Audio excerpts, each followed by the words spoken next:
All right, here's how to JB weld cracked off parts of your CPU in your Jeep. First step, clean it all off.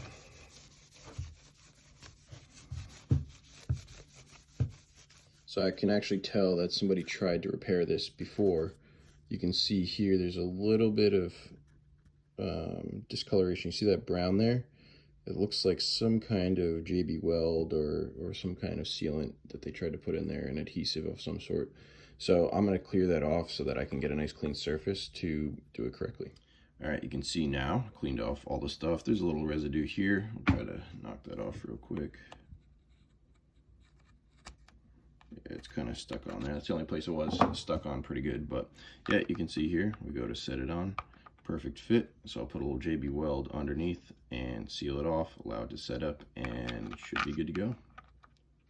It takes 5 minutes to set and then an hour to completely cure.